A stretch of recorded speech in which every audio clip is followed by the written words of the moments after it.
რძის პროდუქტებთან დაკავშირებით თავის მართლება ჩინეთის მთავრობას კიდევ ერთხელ უწევს. მშობლების განცხადებით, სინუტრას ფირმის ბავშვთა საკვების მიღების შემდეგ პატარებს ჰორმონალური დარღვევები აღმოაჩნდათ. ინფორმაციას კატეგორიულად უარყოფს ქვეყნის ჯანდაცვის სამინისტრო. ჩინეთში მცირეწლოვანი ბავშვების მშობლებმა განგაში მას შემდეგ ატეხეს, რაც ჰორმონალური ფონის დარღვევის შედეგად მათ შვილებს ნაადრევი სქესობრივი განვითარების ნიშნები აღმოუჩინეს. ჩინეთის ქალაქ უხანში ჩვილის მშობლებმა ექიმს მას შემდეგ მიმართეს, რაც 64-თვიან გოგონებს სარძევე ჯირკვლები განუვითარდათ. სამედიცინო კვლევების შედეგად დადგინდა, რომ ესტრადილოლის და პროლაქტინის ჰორმონების რაოდენობა ბავშვების სისხლში ზრდასრული ქალების ჰორმონების რაოდენობას აღემატებოდა. ჩვენ ვფიქრობთ, რომ ბავშვების ორგანიზმში არანორმალური არაფერი არ ხდება. იცით რატომ ვფიქრობთ ასე? იმიტომ რომ მედიცინაში გქონია ასეთი პრაქტიკა და ეს გარკვეული მკურნალობის შემდეგ გამოსწორდება. ბავშვების მშობლები ამტკიცებენ, რომ ჰორმონალური დარღვევა სინუტრას მარკის ბავშვთა საკვების ბრალია. ადგილობრივი პრესის ინფორმაციით ანალოგიური შემთხვევები გუადნუნის, ციანსის და შანსის პროვინციებშიც დაფიქსირდა. აღნიშნული კომპანიის წარმომადგენლები აცხადებენ, რომ კომპანიის პროდუქციის სხვადასხვა დონის სახელმწიფო შემოწმებები ჩატარდა, თუმცა პროდუქტში არანაირი დარღვევა არ დააფიქსირეს. მათ ასევე განაცხადეს, რომ სინუტრას პროდუქცია იმპორტირებული მასალებისგან მზადდება. თუმცა ამავდროულად კომპანიამ დაზარალებული ბავშვების მშობლებს კომპენსაციის სახით $28,000 ოდენობის თანხა შესთავაზა. ჩინეთის ჯანდაცვის სამინისტრო აღნიშნული შემთხვევების კვლევებს ატარებს. ბავშვების სარძევე ჯირკვლების გაზრდა სინუტრას საკვების შემადგენლობას არ უკავშირდება, რადგან სინუტრას კვლევის შედეგად დადგინდა, რომ მასში არანორმალური ჰორმონები არ აღმოჩნდა. ექსპერტებს კი მიაჩნიათ, რომ არასწორი ჰორმონები შესაძლოა თავიდანვე ძროხის რძის შემადგენლობაში იყო. უნდა აღინიშნოს, რომ ჩინეთის რძის პროდუქცია სკანდალის ობიექტი ადრეც არაერთხელ გამხდარა. 1923 წლის შემდეგ პირველად კონსტანტინოპოლის ეკლესიაში ღვთისმსახურება აღდგება. წირვა მართლმადიდებლური წესით აღევლინება თურქეთის ხელისუფლებამ რელიგიური უმცირესობების მიმართ პატივისცემის პოლიტიკის დეკლარირება ოფიციალურად დაადასტურა. შავი ზღვის სანაპიროზე ქალაქ ტრაბზონთან ახლოს მდებარე ძველ ბიზანტიურ მონასტერში, რომელიც ახლა მუზეუმის ფუნქციას ასრულებს, 1923 წლის შემდეგ პირველი ღვთისმსახურება ჩატარდება. ლიტურგიაში საბერძნეთის, რუსეთის და საქართველოს მართლმადიდებელი ქრისტიანები მიიღებენ მონაწილეობას. ღვთისმშობლის ხატის დღესასწაულისად მიმიწვნილ ისტორიულ ლიტურგიას პანაგია სუმელას მონასტერში კონსტანტინოპოლის პატრიარქი ბართოლომე შეასრულებს. ძალიან კმაყოფილი ვარ, რომ თურქეთის ხელისუფლებამ ამ ლიტურგიის ჩატარების ნება დაგვრთო. ვფიქრობ, ეს გასული საუკუნის შემდეგ თურქეთსა და საბერძნეთს შორის მომხდარი ყველაზე მნიშვნელოვანი ფაქტია. ძალიან ბედნიერი ვარ, რომ დღეს ამ წმინდა ადგილას ყოფნის საშუალება მომცეს. მე სალონიკიდან ჩამოვედი, რადგან ჩავთვალე, რომ ამ ისტორიულ მომენტში აქ უნდა ვიყო. რელიგიური უმცირესობების მიმართ პატივისცემის პოლიტიკის დეკლარირებასთან შესაბამისად, თურქეთის მთავრობამ პატრიარქ ბართოლომეს თხოვნაზე დათანხმდა და მართლმადიდებლებს კონსტანტინოპოლის ეკლესიაში ღვთისმსახურების ჩატარების ნება დართო.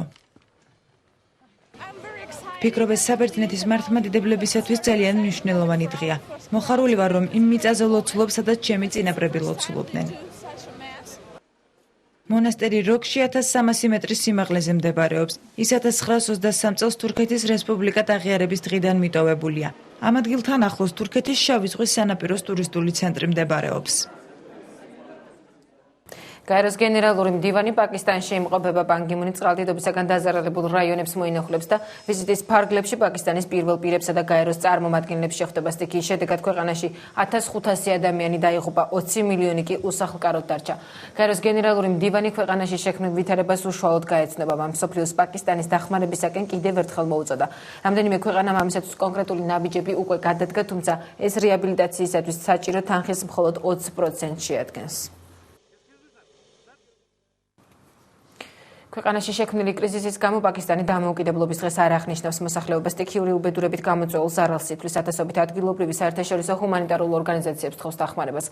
გაერომ პაკისტანს უკვე გადასცა $460 მილიონი, თუმცა ორგანიზაციის განცხადებით ქვეყანას რეაბილიტაციისათვის მილიარდობით $. სჭირდება.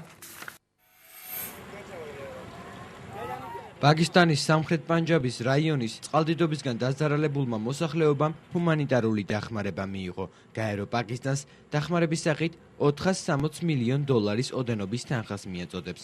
თუმცა ორგანიზაციის განცხადებით, ქვეყანას ნორმალური ცხოვრების აღსადგენად მილიარდობით $. დასჭირდება.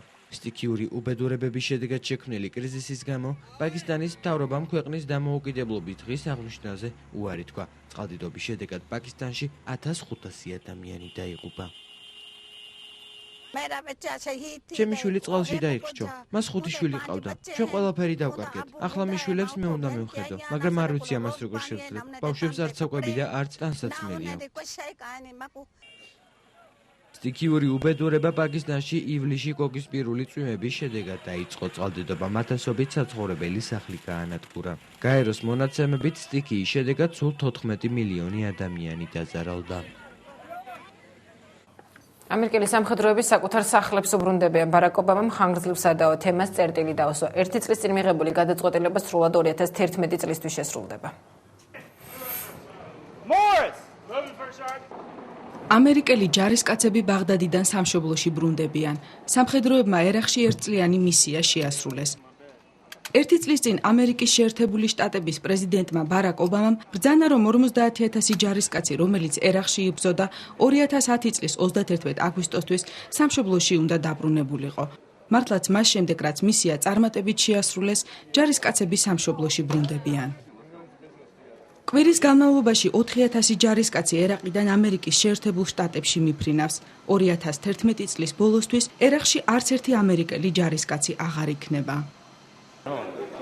ჩვენ სამშობლოში ვბრუნდებით, მალე ჩვენი ოჯახის წევრებს, ახლობლებს, მეგობრებს ვნახავთ. ერთი სული მაქვს, როდის დავბრუნდები სახლში. სეული იაპონიის კოლონიური მმართველობისაგან გათავისუფლების 65 წლის თავს აღნიშნავს. საზეიმო ღონისძიებები დედაქალაქის მთავარი მოედნიდან დაიწყო. სიტყვით გამოსვლისას სამხრეთ კორეის პრეზიდენტმა ჩრდილოეთ კორეას კარგი ურთიერთობების შენარჩუნებისაკენ მოუწოდა. ორ კორეას შორის ვითარება რამდენიმე წლის წინ დაიწყება, მას შემდეგ რაც სამხრეთ კორეამ ჩრდილოეთი მისი სამხედრო გემის ჩაძირვაში დაადანაშაულა. კაპიტულაციის წლებში მიყენებული ზარალისთვის კი რამდენიმე დღით ადრე იაპონიის ხელისუფლებამ კორეას ბოდიში ოფიციალურად მოუხადა და მომხდარის გამო გულწრფელი სინანულიც გამოთქვა. იაპონიაში კი მეორე მსოფლიო ომის დროს ქვეყნის კაპიტულაციის 65 წლისთავთან დაკავშირებით ვეტერანები შეიკრიბნენ. მათ ომში დაღუპული მეგობრებისა და თანამებრძოლების ხსოვნას პატივი მიაგეს. ვეტერანები ტოკიოს ერთ-ერთ ტაძარში მივიდნენ და ომში გარდაცვლილთა სულებისათვის ილოცეს. ცერემონიას იაპონიის პრემიერ-მინისტრი ნაოტო კანი, ქვეყნის იმპერატორი აკიჰიტო და მისი მეუღლე მიჩიკოც დაესწრნენ. 15 აგვისტო გამორჩეული თარიღია ინდოეთშიც ქვეყანა დამოუკიდებლობის 62 წლისთავს ეიმობს. ინდოელები დღევანდელ დღეს 1947 წლის შემდეგ განსაკუთრებულად აღნიშნავენ. დღესასწაულს ყოველ წელს აუფერულებდა სეპარატისტების ქმედებები, თუმცა ამჯერად ღონისძიებები შვიდ ვითარებას ჩაიარა. ვითარებას ქვეყნის უსაფრთხოების სამსახური რამდენიმე რეგიონში აკონტროლებდა. ბოლო 2 თვის განმავლობაში პოლიციასა და მოსახლეობას შორის შეტაკებას მხოლოდ ქაშმირში 57 ადამიანი ემსხვერპლა. 83-79 ამანგარიშით დასრულდა ქართველი და ბულგარელი კალათბურთელების დაპირისპირება სოფიაში. საქართველოს ნაკრებში საუკეთესო შედეგი მანუჩარ მარკოიშვილმა აჩვენა. მის ანგარიშზე 23 ქულა და 7 მოხსნა, 12 ქულითა და 8 მოხსნით შეეწია ნაკრებს გუნდის ლიდერი ზაზა ფაჩულია.